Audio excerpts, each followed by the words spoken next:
네, 주사법 함께 하셨고요. 이제 개장 후 1시간이 지난 이 시각에 오전장 시장 전략은 어떻게 정리를 하고 또 세워야 할지 저희가 시장에 대한 얘기를 더 들어보도록 하겠습니다.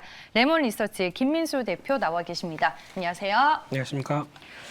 시장이 좀 살짝 아쉬운 부분이 있고 지난주의 패턴이 또 다시 나타나는 것 같아서요. 오늘 시장. 네. 포인트들 어떻게 잡고 봐야 될까요? 네, 시장에 대한 기대감이 별로 없습니다.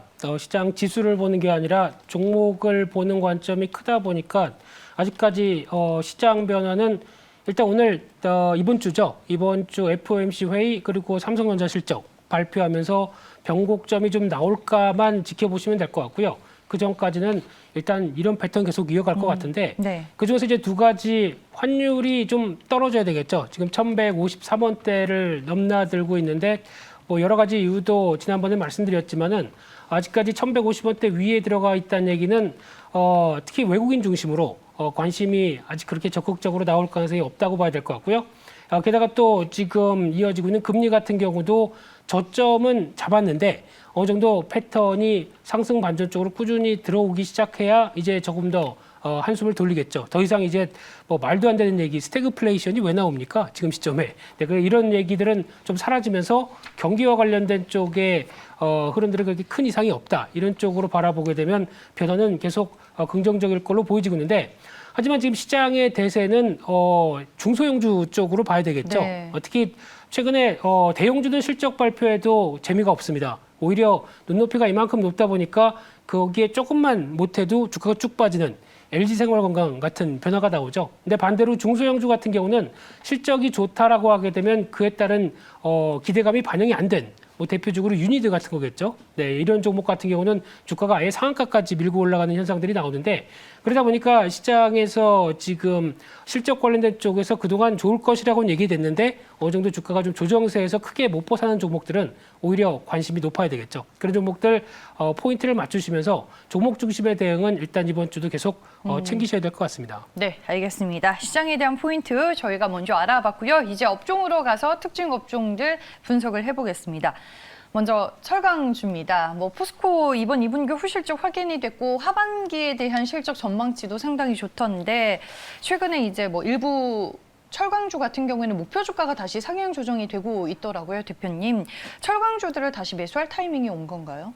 네, 주가 따라서 의견이 왔다 갔다 하면 안 되겠죠. 네. 네, 계속 철강주 주가가 조정이 나온다고 피크아웃 얘기 나오고 이런 거는 솔직히 마음에 안 드는데 특히 지금 동향을 봤을 때 이제 하반기까지 나오는 흐름들로 보게 되면 포스코에서 보여줬던 자신감이라든가 또 하나 지금 가장 얘기 많이 나오는 게 탄소세죠. 탄소세 가지고 포스코를 비롯한 철강주나 이런 전통 산업주가 타격을 받으면 어떡하냐. 지난주에도 거의 이 얘기로 어떤 시장에서 계속 많이 나왔던 부분들인데 자세히 보게 되면 포스코가 유럽발 매출 비중, 유럽으로 들어가는 매출이 5%밖에 안 됩니다. 그러다 보니까 그걸 너무 과대 계상할 필요는 없을 것 같고요. 그와 함께 또 만약에 기업의 비용이 부과된다.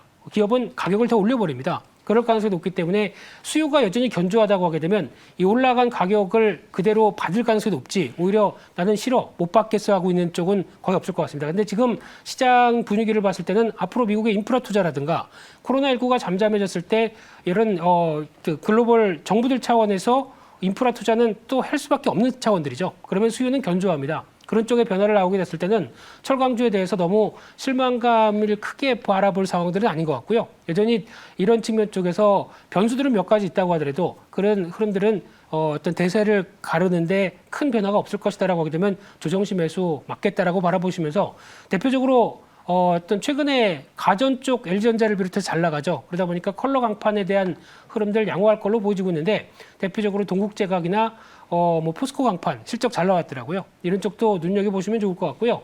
그 밖에 또 세아베스틸이라고 있는데 특수광 쪽에 강점이 있죠. 이쪽 같은 경우는 대표적으로 자동차 쪽이나 기계 쪽에 들어가는 또 마모가 덜 드는 이런 쪽에 들어가다 보니까 오히려 또 강점이 높을 걸로 보여지는데 이런 특수한 분야 쪽에 강점이 있는 철강 쪽도 관심 있게 보시면서 대응하셨으면 좋겠습니다. 철강도 그러면 포스코 현대제철보다는 좀 중소형주 위주로 보는 게 좋을까요?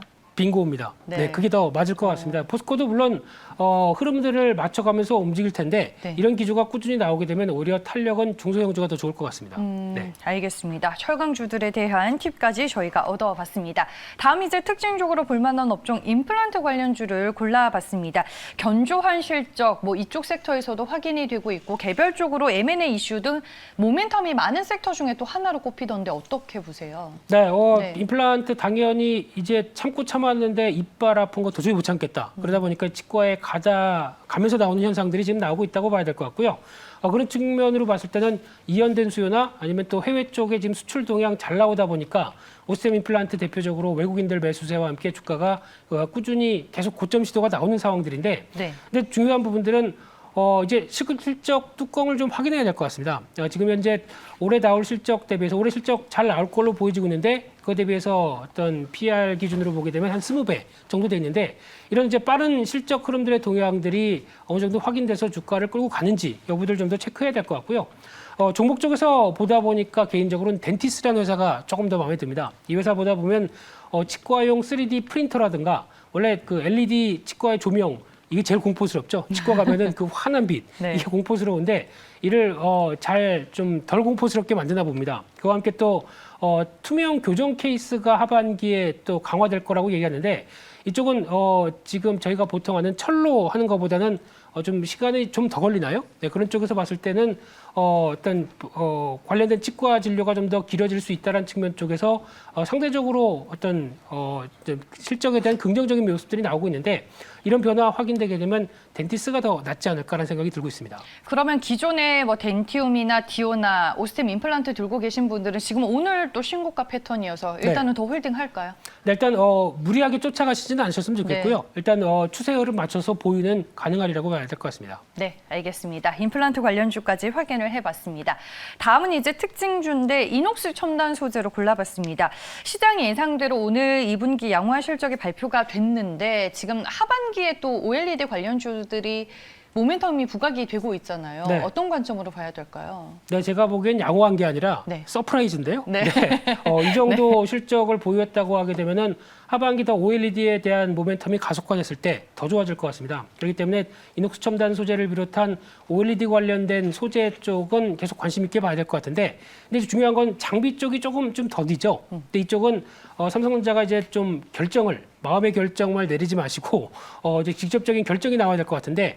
뭐 또 8월 15일을 기대해야 되나요? 그 이후의 국면들을 또 기대하면서 투자가 확정이 돼야 이제 장비주도 본격적으로 같이 움직일 것 같은데 하지만 지금은 여전히 어떤 소재 쪽에 대한 변화들은 꾸준히 나올 수밖에 없기 때문에 이런 흐름들 계속 관심 있게 봐야 될 것 같고요. OLED는 이제 앞으로 대세가 된다라는 관점으로 보게 되면 지금도 잘 갔습니다. 근데 그 중에서도 뭐 덕산 네오록스, 덕산 테코피아는 하도 말씀을 많이 드렸기 때문에 네. 이쪽 종목들은 특히 덕산 테코피아가 조금 더 좋다는 얘기를 언급을 드렸었죠. 왜냐하면 반도체 쪽에 들어가는 유기재료까지 가세된다라고 하게 되면 네오록스도 괜찮은데 테코피아에 대한 탄력을 좀 더 기대하고 있는 상황들이고요.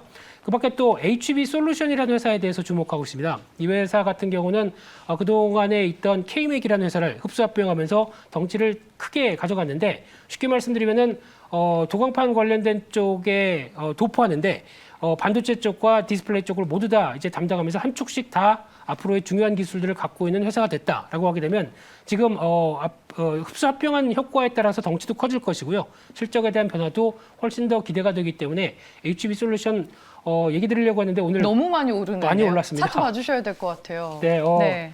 아침에 원고 보내고 오는 사이에 이렇게 올랐네요. 네. 근데 지금 기준으로 보게 되면은 그렇다고 하더라도 지금 박스권 하단부에서 강하게 돌파한 상황들이 아닙니다. 그런 측면이다 보니까 아마 지금 기점에서는 약간 박스권 하단부 안쪽으로 내려온다라고 하게 되면 한 25,000원대 정도까지 눌림목이 나왔을 때 그때 대응하시는 게 가장 좋아 보이고요. 이런 패턴들은 올해 실적 실적 변화만 확인이 된다라고 하게 되면 계속 확장세에 대한 가능성이 높다는 쪽으로 바라보고 있습니다. 네, 알겠습니다. 실적과 뭐 이슈 모멘텀으로 최근에 정말 시장 대비 잘 가고 있는 숨겨진 종목들이 많았네요. 다시 한번 오늘 OLED를 보면서 그런 생각을 또 해봅니다. 네. 잘 불러주시면 이런 종목들 많이 말씀드리겠습니다. 네, 알겠습니다. 그럼 개장 후 1시간 시장에 대한 전략 오늘은 레몬리서치 김인수 대표와 여기까지 세워보겠습니다. 고맙습니다. 감사합니다.